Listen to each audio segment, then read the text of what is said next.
Dejounte Murray, unfortunately, goes down for what's probably going to be the rest of the season.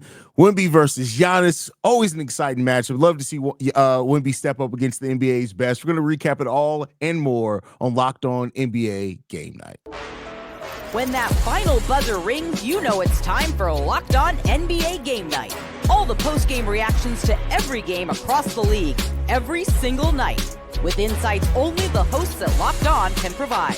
It's the true NBA fans' one stop for all the action. Every game, every night. It's Locked On NBA Game Night. Tipping off now.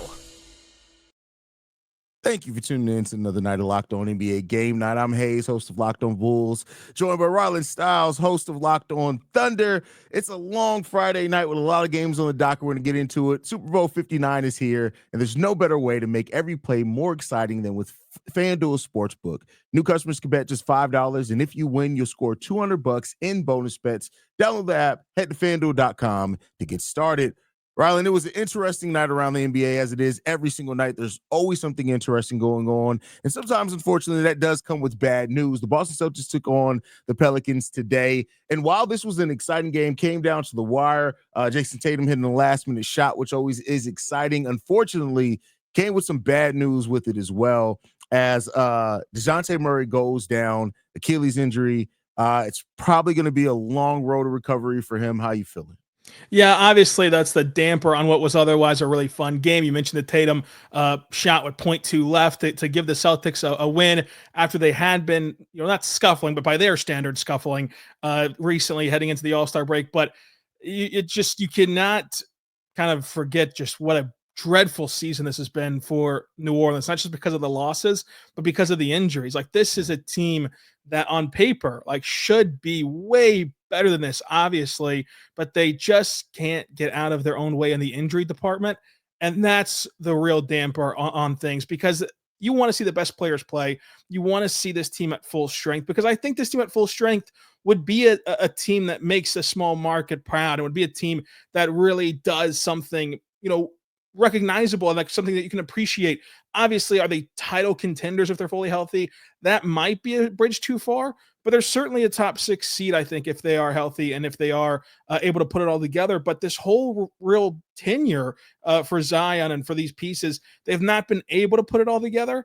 And it brings up the question of are the Pelicans cursed? And I usually don't believe in curses, but man, they take so many hits that it's impossible not to think that. Yeah, I mean, it is just, it seems like it's some bad juju going on with that franchise. Unfortunately, I guess if you're looking at anything on the outside of this, they do have their own first round pick this year, so maybe they can sit in a nice place where they can evaluate what the next step for their roster is. We know that they're open for business leading into the trade deadline. They've been very kind of open about that for the last couple of weeks. Do you think that this maybe increases the chance that Brandon Ingram trade or CJ McCollum or something happens between now and the trade deadline? Yeah, I think that for Brandon Ingram, you would be foolish to hold on to him if you're New Orleans. You have to make a move on him. And now everybody else, I think they have the right to hold out on CJ, or especially Herb Jones and Trey Murphy. Those guys you do want to hold on to and see what this could look like after this House of Horrors season is over. But there is just no reason for Brandon Ingram to be a Pelican on Friday. And I would guess he's not going to be a Pelican on Friday, because it should make no sense at all. And I really feel bad for Willie Green. I think that he's going to have to take the brunt of this season, which isn't really his fault. And I think that you're seeing in games like this, if I told you that the Pelicans took this game down to the wire against Boston and narrowly lost this game by 2 points, you would already think that was foolish. And then I tell you that Dejounte Murray in this game only played 8 games, and you think I was crazy. But this team plays really hard for him, that they try every single night for him. I know that they flamed out against the Thunder last year in the first round, where he was out coached. I'll grant you that. But he's a young coach. It happens in those kind of series, and this season should not be viewed on him. If anything, it should be a testament to what he does for this locker room, to have them play at this level night in and night out, whenever they could easily just roll over and die this season. But I do think you have to make a move. Number one, they have to make a move in general, because they need to get, they're about $1 million, 1.5, I believe it is, over the luxury tax, and you have to dodge that for a team this bad record-wise. So they're going to do that at least, but I think they should move on from Brandon Ingram. Yeah, I think that's the minimum, right? Leading to this trade deadline. It just doesn't make any sense to let him expire for nothing. He's clearly not part of your plans. And like you said, you don't want to pay luxury tax. And I think we're going to see a lot more teams kind of fiscally responsible with how they spend and taking advantage of those assets. And reportedly, you got teams like the Hawks and other teams that could be interested in Ingram at the deadline. So it just makes sense to move on from him. So we'll see what the future holds for this. But one team with an extremely bright future, whether it's on the trade market or even just with their own roster going forward, Wemby and the Spurs, man, they over the Bucks. They get a win here, man. This was a fun game to watch. Always good to see Wemby how he steps up against competition. 30 points, 14 rebounds, 6 blocks tonight. But Giannis also had a good night. 35 points, 13 rebounds from Giannis. How you feeling about this game? I just loved watching Vic go against Giannis. I mean, they each got one another on different highlights, but the couple blocks he had were spectacular. And like you mentioned, he's one of these risers who in big games against big opponents puts on a show. We saw what he did on Christmas Day. We've seen what he does in this game against Giannis, whenever he plays Chet and these other teams that give him an opportunity to showcase himself as one of the most talented players in the world. And it just really tears me apart, Haize, honestly, because on one hand, I love this young Spurs team. I want to see them continue to grow together with Vassell and with Johnson, who had a massive exclamation point dunk and 24 points off the bench to really put this game away. Like, I want to see them continue to grow together. Stephen Castle, of course, is having a nice rookie season. But what if they just went and traded for De'Aaron Fox today and got Wemby into the playoffs this year and began that journey for a guy who, like, reportedly wants to be in one of the smallest NBA markets? And from a small NBA market myself, it's very rare that players like want to sign up to play in markets like this. And the duo of Fox and Wemby could be very appealing. So I'm torn. I'm like, on one hand, I want to see them grow together, but on the other hand, just ensure that you get Wemby in the playoffs as soon as possible. Yeah, I mean, in either way, they're kind of ahead of schedule in a lot of ways, regardless. Like, as far as ahead in the rebuild, of course, a talent like Fox, if he wants to come to your team, it's kind of hard to turn that down because you need that running mate with Wemby. I want to ask you this. I know, we're talking about the game here, but like, it seems like the Kings do want Stephon Castle back if they make that move. Is that worth it to get ahead of your rebuild, to take another step forward? Or do you think that Castle, with how young he is and how much he still has left to uncover in his own game, should they kind of rebuff those calls by the Kings to get Stephon Castle and any move for De'Aaron Fox? Yeah, it's interesting because I think that these are the hardest decisions to make. The ones that like aren't an obvious yes or no, where you can really logically explain both sides. So I don't envy the position that San Antonio finds themselves in. Me personally, I would give up Castle for Fox because if the trajectory right now is in trade talks that you're going to trade for Fox anyway, I don't think that a Castle and Fox backcourt is that alluring, given that neither one of them are knockdown three-point shooters. Tonight, Castle was really good, 3 for 6 from 3, but in general, his game does not project to be best off the ball, and that could create complications. Whereas if it helps you reserve some picks for the future for secondary moves, or helps you lessen the package in general, that could be very an appealing addition. So I would do it, but I do think that Castle will be a really good player.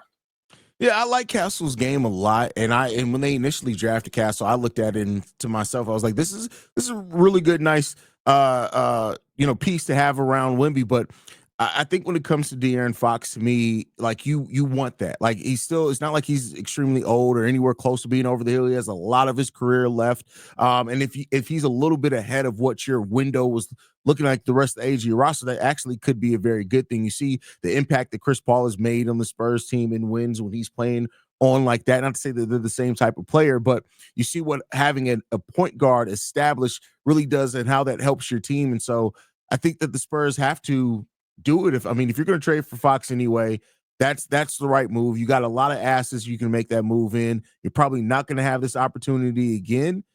So might as well take it, man.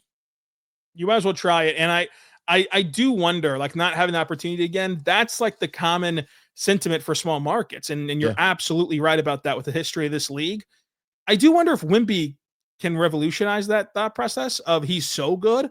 And what if Fox is just the first to jump at this opportunity? And then pretty soon, if you did wait, you might see another player who's a little bit better than Fox say, oh no, I want to go play with Wemby. Like make it me who you go select to be his teammate because he's that good. Maybe that never happens, and the history of the league says it will not happen. But it is interesting to think about. For sure, for sure. I got one more thing to think about with the Spurs. We're going to talk about after the break. We're also going to talk a little bit about the Nuggets and 76ers game, as well as more games around Friday night. But first, we got to get into a message from TurboTax. This is a message from our sponsor, Intuit TurboTax. Taxes used to be waiting and wondering and worrying if you were going to get any money back, and then waiting, wondering, and worrying some more. Now, Taxes is matching with a TurboTax expert who can do your taxes as soon as today. An expert who gives your taxes their undivided attention as they work on your return while you get real-time updates on their progress so you can focus on your day. An expert who will find you every deduction possible and file every form, every investment, everything with 100% accuracy. Also, you can get the most money back guaranteed. No waiting, no wondering, no worries. This is Taxes. Get an expert now at TurboTax.com. Only available with TurboTax Live full service, real-time updates only in the iOS app. See guarantee details at TurboTax.com/guarantees. We're Locked On Game Night coming up next. All right, Rylan, I said I wanted to get one more Spurs topic just because it recently popped up and it does have to do with my Bulls. I just want an outside perspective. It came out today earlier that the Spurs maybe had made some calls in regards to Josh Giddey. Kind of some questions on when that may have happened, whether he was still with the OKC Thunder or since he's been with the Bulls. How do you think about a Josh Giddey-Wemby pairing if that were to be something that the Spurs do pursue? Yeah, I do wonder if that was whenever he was with Oklahoma City, because that conversation, that idea was thrown out whenever he was in Oklahoma City. Mm-hmm. So I don't know when the official call happened that this report is based on. But I think that if you are the Bulls and you got that phone call, it would create a get out of jail free card, just because for those of us like you and me who've had to watch Josh Giddey up close and personal, game in and game out, you see some flashes from Josh and you really get it. Like, you get why people like him. And then you also see games where you're like, man, this is brutal. And so for a guy who has to get paid this summer, and he is somebody who's worthy of a second contract, he's not somebody who you're just going to completely discard, but how do you evaluate what that dollar amount is worth? That's a tough conversation for any team across the NBA to have to make, whether it's the Bulls or the Spurs. And if you're San Antonio, I would really hesitate to make this move for Josh Giddey, for the simple fact of it can neuter some of what Victor can do if you just have a guy who, whether he's on the ball or off the ball, and we saw it in Oklahoma City off the ball, but it still holds true whenever he is more on the ball, like he is in Chicago a little bit more. You don't have to play any defense on him. Until he gets into the paint, you don't got to defend him at all. He can't pull up off the dribble. He can't catch and shoot. So with that, packing the paint on Wemby does not seem that enticing if I'm San Antonio. It really cramps what you're able to do. And if you were to go make a trade for Josh Giddey, obviously you're paying him. Like you're not giving up assets just to let him walk out the door if you trade for him this week, for example. So you would then saddle yourself with a guy who presents clear defensive limitations. He's a bad defender who does try hard at least, but you have to hide him. And he is somewhat hideable on the defensive end because of his frame, but this is a guy whose defense, like his defensive engagement, it wanes throughout a game. And if you could ever get him to lock in fully, he'd be a passable defender. Yeah. But you can't get him to. And it's just not going to happen. So you're going to have to deal with the defensive negatives, which Wemby could clean up. And offensively, it is murky at best how those two guys would fit. And that's why I just don't think that this is something that should be all that appealing for San Antonio. I'm glad that you said that, because I had my thoughts on it, and Bulls fans, they kind of got at me a little bit, but it is what it is. I just wanted that outside perspective, but I agree with everything that you laid out there. Josh Giddey's just such a perplexing player because you see it. The way I've been talking about it over on Locked On Bulls is I call him a confidence player, because like when he's locked in and you see that game where like he has some success early and he's just riding that confidence out through the rest of the game, he'll make defensive plays. So he'll fight over screens, things like that. But then the moment he gets down on himself, it's downhill for the rest of the game at that point. So yeah, it is. And you can see that from game to game. You can see that from team to team. Like against the New Orleans Pelicans, if this guy could play 82 games in New Orleans, he would be an all-NBA player because there's just something about that team and that style that he lights it up from three. He lights it up with the ball in his hands. He's incredible. It's why the Thunder swept the Pelicans, is because he was not a negative in that series. The second he turned into a negative is when they ran into trouble against Dallas and got beat in the playoffs. But like, he was not a negative against New Orleans. And that comes from what you're talking about, being a confidence player and a comfortable player. If you can make life uncomfortable for him at all, or make him turn the ball over a couple times early, to your point, he's done. Yeah, hopefully he can work on. Still a young guy, still a lot of a career left in him. So hopefully he can work on that. But let's get into this game against the Nuggets, man. Nuggets over the Philadelphia 76ers, 137-134 in this game. Jokic, three-pointer with 39 seconds left. A lot of these games came down to the wire. Jamal Murray also had 31 points, 11 assists in this game. Tyrese Maxey scored 42 points, but it was not enough. How you feeling? Man, I just feel so bad for Tyrese Maxey. Like, if they had any semblance of help from one of the guys, like Paul George or Joel Embiid, his season would be being talked about so much better. But because it's such a losing effort every single night, the stuff he's doing, I think, is flying a little bit too far under the radar, because his 42 points and the way that he set his teammates up, and he was able to spoon feed his big, he was able to have Kelly Oubre benefit from his scoring gravity. Like, that stuff really would translate with a healthy Sixers team, and it's why that they were thought of in the preseason to be a really good basketball team. They just can't get on the floor. And then for Denver, it was one of the weirdest games that I've seen them play, because they went with 8 guys. They of course have some injuries, and then of course didn't play some guys, but they only played 8, and they just were sleepwalking, it felt like, the entire game defensively. And it felt like we were waiting and wondering, when are they going to flip the switch and play better defense? Because offensively, nobody was like terrible. Like, nobody played awful. Everyone played either to their standard or above their skis scoring the basketball. They just did not look interested at all in getting stops. And part of that could be because you look on the other side and the roster is not all intimidating, and you don't have your full divided attention in 1 of 82 against the bad club. But I do have some concerns about Denver moving forward, because a guy like Julian Strawther, you're going to have to play because of the way your roster's set up, and who is a positive player, in my opinion, offensively. But when you put him in actions, he's really an iffy defender. He was still a +2 in this game. He wasn't just terrible, but that's where the Sixers found success, was putting him in split actions and able to bring him up to the ball and do things of that nature to him.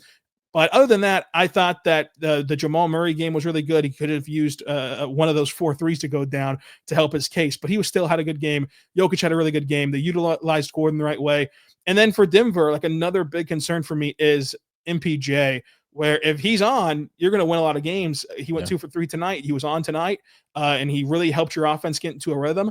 But if he has those off nights, that's when their offense can stagnate a bit, and they just don't have that defensive firepower, to me, to overcome off nights from their offense. Feet to the fire, if you had to make a prediction right now, do the Philadelphia 76ers make it into the Eastern Conference play-in race between now and the end of the season? Do you think they can pull it enough to do that? Haize, I'm not sure how much you catch Locked on NBA Game Night Saturday, where the Sixers have played almost every single week. Yeah.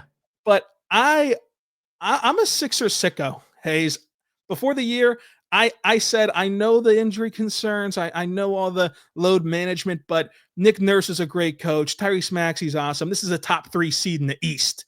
That was my bold take before the year. I love this Sixers squad. And every week they've disappointed me. And every week I keep buying in that this is going to be the start of their turnaround. And eventually it's going to be too late. Eventually the start of the turnaround, what needed to come 5 weeks ago. But you know what, Haize? The best time to plant a tree was 20 years ago. The second best time is right now. They're planting the tree. They're turning the season around. Here we go, Sixers. Yeah, you know what? Me too. Me and Pat over Locked on Bulls, we go back and forth on this. Like, I still look at this Sixers team and I'm like, yeah, I don't think they're out of it. Like, they're gonna do enough. It's the East, and especially with Atlanta now losing Jalen Johnson as well, I still will bet on the 76ers as well, getting to make that play in. But yeah, 2 teams and as you well. Look at the Jalen Johnson injury. That's going to hurt them. And what if your Bulls trade Kobe White and Levine, and like all of a sudden they're out of it, and that moves another team out of the way? Sixers up next. Yeah, they're right there, right there. They despite all the losing and everything else, they've done enough to stay close in that race, to where a hot week, a cold week from another team, they're right in the race there. So we'll see what holds out for the 76ers. Phoenix Suns today defeat the Golden State Warriors 130-105. Devin Booker, 31 points, 11 assists, 19 points from Kevin Durant as well in this game. And the Warriors are a team that are still looking for some type of shot in the arm, and I just don't think it's coming, Rylan. How you feeling? Yeah, the Warriors shot in the arm has to come at the trade deadline. And even before this game, Steve Kerr was talking about how they're not good enough to just stand pat and hope that something changes. And maybe he's alluding to going and making a move.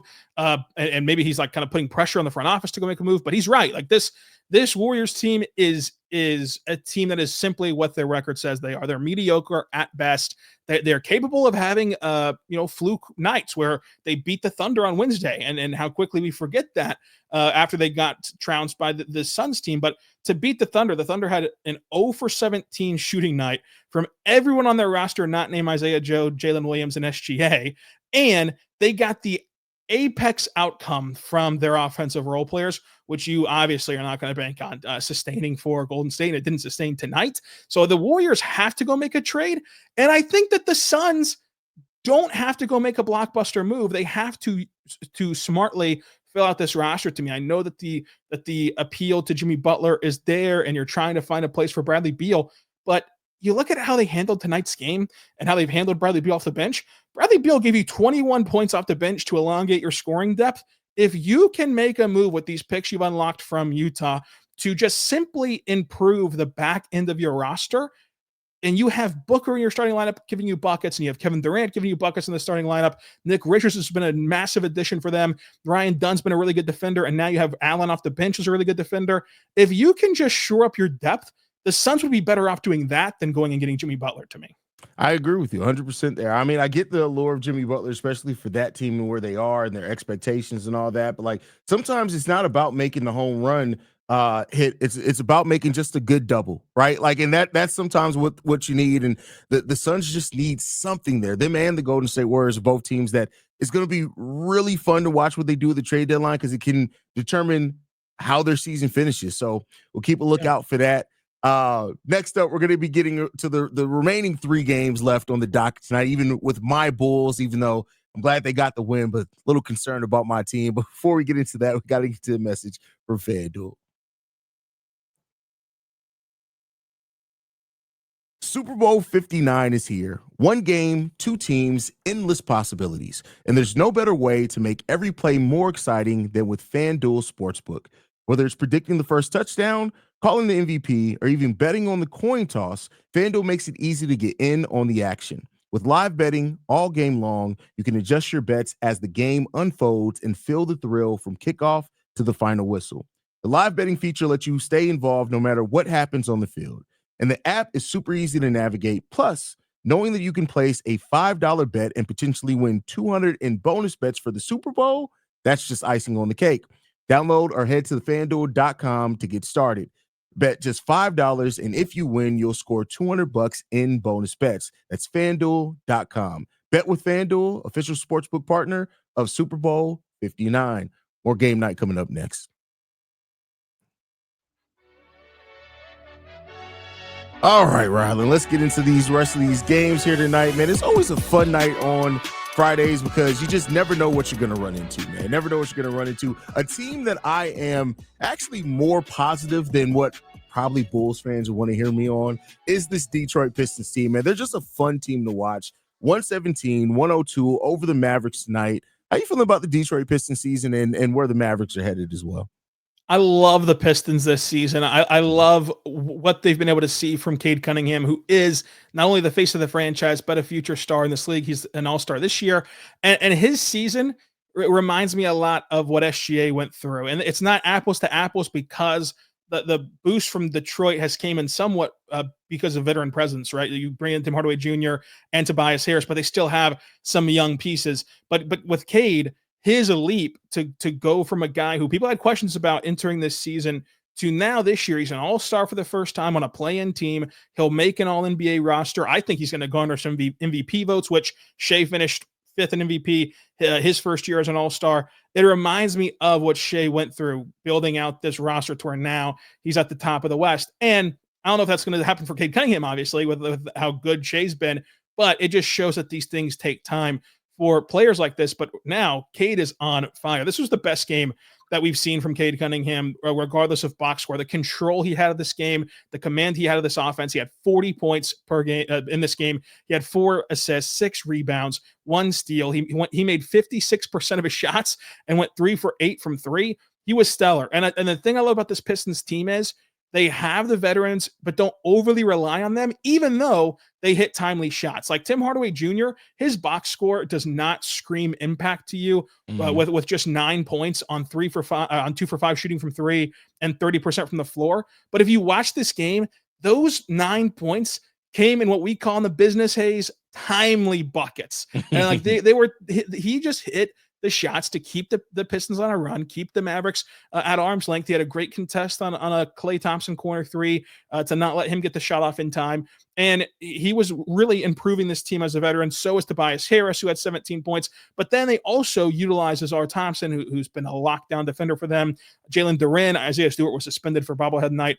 Shout out to Isaiah Stewart, but he's really good when he's there. I love the Marcus Sasser pick. I don't know how much noise that these Pistons are going to make, but they do remind me of that Thunder team where I think that they'll at least win a play-in game, and then they might run up against a buzzsaw who's a lower seed than they should be, and they get ousted in the second play-in game. But this Pistons team is right on track. And then for the Mavericks, they're just trying to cling on and hold on for dear life until these injuries settle in. And you're seeing right now the vision of the Mavericks role players. Like I thought that Klay Thompson, if he gave you this performance whenever you have a fully healthy roster, that's exactly why you go sign Klay Thompson. And the PJ Washington season this year, it's no longer only happening. It's OKC. It's happening every single night, where he's a really massive plus on both ends of the floor for Dallas. And Daniel Gafford has been electrifying ever since Derek Lively went down. Like, if all these things were happening while Luka was on this team, while Lively was healthy, then this Mavericks team would not be in the play-in. They wouldn't just be in top 6. They'd be in contention for a top 3 seed in the West. They'd be in contention for the number 1 overall seed. The bad news is the injuries did happen, and the injuries are still happening against Dallas. So can you outlast these injuries and just get into the playoffs? Because they showed last year, Haize, they don't care about the seed. They were a 5th seed last year and went to the NBA Finals. So if this team can get healthy at the right time, and that being the postseason, then they still right there are going to be a championship contender because of how good these role player moves have worked out, as we see in games like this, even in losses. Yeah, I think this Dallas Mavericks seem like, for me, I would just want to avoid the play-in. I get it. They're probably still better. I have no doubt that they can come out the play-in, but just with it just being one game and you're eliminated, if you can avoid that when Luka comes back and go on a run between now and the end of the season that just gets you out the play-in, confidence through the roof everywhere else. So I think that's going to be a key for this team if they can do that. I like their roster. I think they're still a deeper team when fully healthy than even what they were last year. They just got to get healthy, and unfortunately, they're going through it right now.